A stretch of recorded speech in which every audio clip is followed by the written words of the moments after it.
Freedom, social justice, equal opportunity, the right to be and love who you want. These are the things that make America great. I didn't need little Bruce Springsteen and all of these people. He was implying that other people need to have all that help. He doesn't need that. And are you surprised that he's trash-talking you after all this time? Springsteen just dropped a truth bomb. And let's just say Trump's not taking it well. The boss called out the orange one for dangling empty promises in front of working-class Americans, pulling their chains so hard they might need therapy. Ouch, that hit a nerve, because Trump hates criticism, especially when it comes from someone like Springsteen. Cue the Twitter tantrum. If you picture Trump in Mar-a-Lago, you can almost see him, tiny fingers typing like he's trying to set a record for most all-caps tweets in 5 minutes. His first one? Classic Trump. Bruce Springsteen is a no-talent loser who can't even sell tickets. This, of course, forgetting that Bruce has been packing stadiums for decades before Trump even thought about running for president. Most dangerous candidate for president in my lifetime. His disdain for the sanctity of our Constitution, the sanctity of democracy, the sanctity of the rule of law, and the sanctity of the peaceful transfer of power should disqualify him from the office of president ever again. While Bruce is likely backstage, guitar in hand, grinning as he thinks, guess I really struck a chord. Because nothing says working-class hero like calling out someone who thinks gold-plated toilets are a necessity. As the internet roasts Trump, memes are flying faster than you can say born to run. One shows Bruce holding a megaphone shouting, "I'm yanking your chain, Donnie."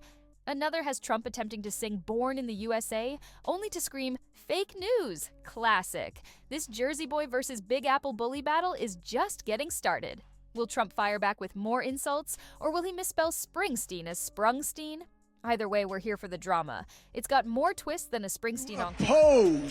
To oppose Donald Trump and J.D. Vance. Now here's why. I want a president who reveres the Constitution, who does not threaten but wants to protect and guide our great democracy, who believes in the rule of law and the peaceful transfer of power, who will fight for a woman's right to choose, and who wants to create a middle-class economy that will serve all our citizens. There is only one candidate in this election who holds those principles. All right, folks, grab your air guitars because Bruce is about to rock Trump's world. The quiet yet powerful Jersey legend is unloading a tidal wave of truth bombs.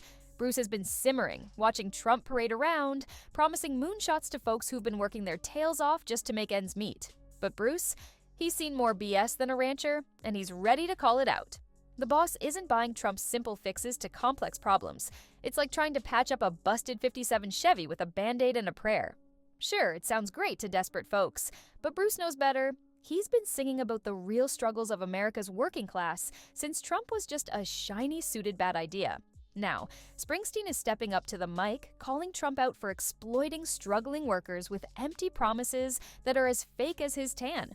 If Bruce wrote a song about this, it'd be called Born in the USA, but instead of hope, it would sound like a dirge for the American We're living in a frightening time.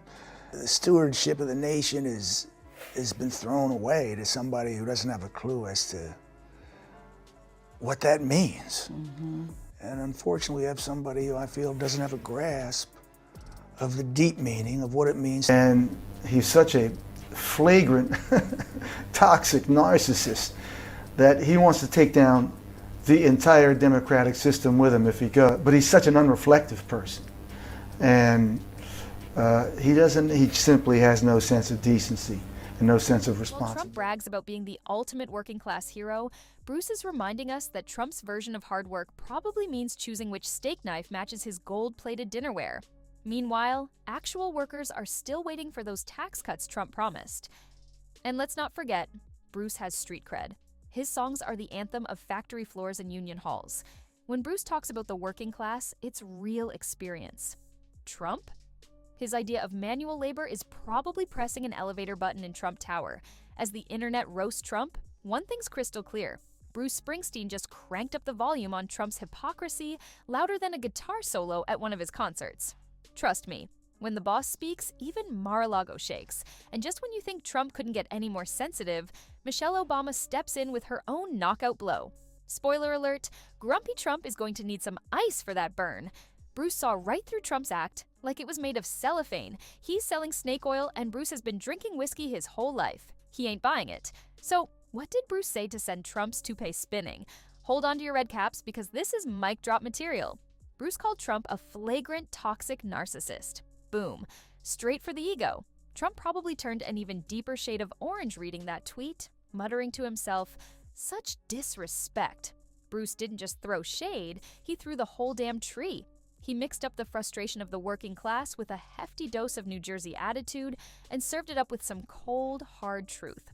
Honestly, it's about time someone with real street cred called out Trump for playing the American people like a cheap kazoo. The words that he's been using over the past several weeks really are an attack on the entire democratic process. And is that dangerous? Yeah, it is. Loyal followers, of course, couldn't let their precious leader go down without a fight. They jumped on the bandwagon faster than you can say alternative facts and called for a boycott of Bruce's music. Good luck with that, folks. I'm sure Bruce is quaking in his boots at the thought of losing a fan base that's been with him for decades. But Trump wasn't done. Oh no.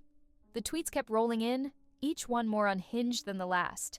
It was like watching a toddler lose it in the cereal aisle, except this toddler has nuclear codes. Then, Trump tried his hand at clever wordplay. Spoiler alert, it wasn't clever, calling Bruce a born in the USA hole. Ouch. It was like he rated a thesaurus and still came up short. This whole Twitter meltdown felt like a fireworks show, but instead of pretty lights, we got pure ego and I don't know desperation. what that's going to mean, but we'll find out shortly. I mean, if you look at the state of America today, if you look at some of the language used in this election campaign, would you say that you're proud to be born in the USA, to quote your most famous song? Very dangerous.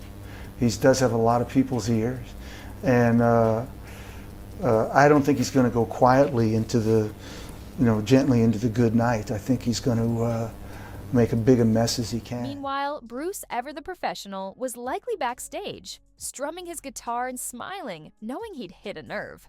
The reactions were swift. Trump supporters burned their Springsteen albums. Pro tip, keep those receipts. While Bruce fans flooded Trump's Twitter feed with lyrics from Born in the USA. It's Team Bruce versus Team Trump, and it's playing out like two old grandpas fighting over the last pudding cup. But the stakes, the soul of America. Some Trump supporters burned their Springsteen albums, but good luck with that. Bruce fans hit back, spamming Trump with song lyrics, and it was glorious. Pundits are loving the clash. Some are calling Bruce a modern-day Paul Revere, warning us about bad toupees and fake tans. Others say he should stick to music because, celebrities never have opinions. Newsflash, even Elvis had something to say about politics. This whole showdown's not over yet. Stay tuned, because the drama between Bruce Springsteen and Donald Trump is far from finished, and we're all here for it.